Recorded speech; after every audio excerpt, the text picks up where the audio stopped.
अध्यात्म रामायण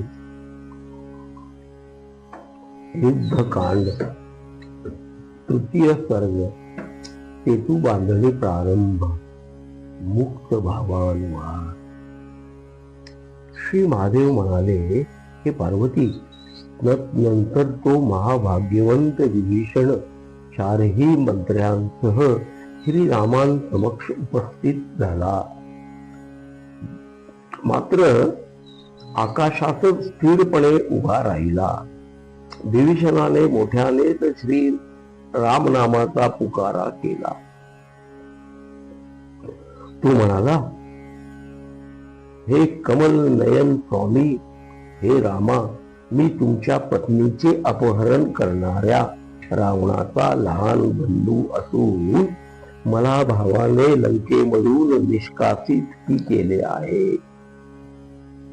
म्हणून मी तुमच्या चरणी शरण आलोय.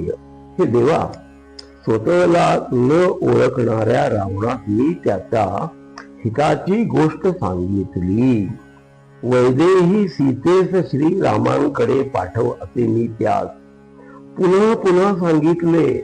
मात्र आपल्या मायेच्याच मोहापाशी अडकलेमुळे त्याने माझे काही ऐकले नाही.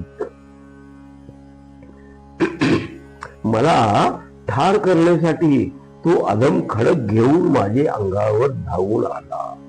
तेव्हा मी मरणाच्या भीतीने या चार मंत्र्यांना सोबतीस घेऊन त्याच्या संसाराच्या पाशातूनही मुक्त होण्याकरिता तुम्हा शरण आलो आहे. विभीषणाची वचने ऐकून सुग्रीव साशंकतेनेच म्हणाला, हे श्रीरामा, या अधम मायावी राक्षस विश्वास पात्र नाही.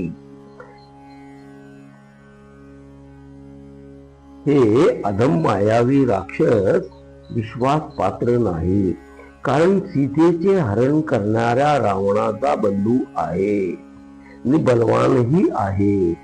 सशस्त्र अशा मंत्र्यासह असलेला हा विभीषण एकांती आपणास ठार करू शकतो.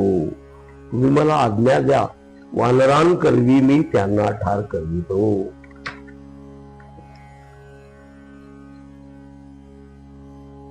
हे रामा, मला तर असे वाटते आहे की तुमच्या मनातील विचार तुम्ही मला सांगावेत. सुग्रीवाचे वचने ऐकून श्रीराम स्मित करीतच उत्तरले, हे कपिश्रेष्ठा, मला वाटले तर अर्ध्या निमिषातच सर्व लोकपालासह सर्व लोकांचा संहार करून टाकेल आणि अर्ध्या क्षणातच त्यांना पुन्हा उत्पन्नही करू शकेल. म्हणून तू चिंता करू नये. मी या विभीषणास आता अभय दिले असून तू शीघ्रपणे त्यास घेऊन ये.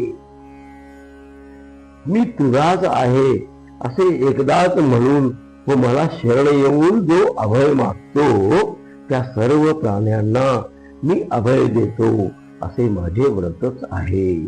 श्रीरामांचे वचन ऐकल्यावर आनंदित झालेल्या सुग्रीवाने विभीषणाला आणले आणि त्याची श्रीरामांबरोबर भेट झाली. विभीषणाने रघुत्तमामन साष्टांग नमस्कार केला. तो परम भक्तीने भरून गेला होता. नंतर श्यामवर्ण विशाल डोळे असणाऱ्या, प्रसन्न मुख कमळ असणाऱ्या, धनुष्य व बाण धारण करणाऱ्या, लक्ष्मणासहित असणाऱ्या व शांत अशा रामांपुढे हात जोडून उभे राहून हर्षाने गदगद झालेल्या वाणीने विभीषणाने त्यांची स्तुती करण्यास प्रारंभ केला. विभीषण म्हणाला, हे राजेंद्रा, सीतेचे मन रमविणाऱ्या, प्रचंड धनुष्य धारण करणाऱ्या हे भक्तवत्सल रामा, तुम्हास नमस्कार असो. अनंत शांत अमर्याद तेज असणाऱ्या श्रीरामांना नमन असो. सुग्रीवाचा मित्र आणि रघुकुल स्वामी असणाऱ्या रामा तुम्हास नमस्कार असो. जगाची उत्पत्ती व नाश यांचे कारण असणाऱ्या, त्रिलोकाच्या गुरु असणाऱ्या अशा महात्मा रामांना पुन्हा पुन्हा नमस्कार असो. जगाची उत्पत्ती व नाश यांचे कारण असणाऱ्या, निस्थितीचेही कारण असणाऱ्या, स्वतःच्या इच्छेप्रमाणेच आचार करणारे हे राघवा, स्थावर व जंगम सर्व प्राण्यांचे आत्मी बाहेर व्याप्य आणि व्यापक या रूपाने तुम्हीच असून तुम्हीच जगन्मय आहात असे वाटते. तुमच्या मायेमुळेच ज्या मनुष्यांचे ज्ञान हरण झाले आहे, ज्यांची बुद्धी नष्टत्वास गेली आहे आणि ज्यांचे मन विपरीत प्रवृत्ती मार्गाकडे लागले आहे, असे लोक आपल्या पाप पुण्यांना वश होऊन सतत या संसाराच्या येरझाऱ्या करीत असतात. जोपर्यंत अनन्यगामी असणाऱ्या चित्ताने तुम्हास परमात्म्यास जाणले जात नाही, तोपर्यंत हे जग तर शिंपेवर भासणाऱ्या रुपयाप्रमाणेच सत्यकी भासत आहे. हे विभू, तुमचे ज्ञान न झाल्यामुळेच प्राणी पुत्र पत्नी ग्रह इत्यादींचे ठिकाणी आसक्त होऊन शेवटी दुःखच देणाऱ्या अशा विषयात रमून जातो. हे पुरुषोत्तमा, तुम्हीच इंद्र अग्नी यम निवृत्तीवरून तसेच वायू असून तुम्हीच कुबेर आणि रुद्रही आहात. हे भगवन, तुम्ही तर अणुपेक्षाही अणु आणि स्थूलापेक्षाही स्थूल असून तुम्हीच सर्व लोकांचे माता पिताही आहात.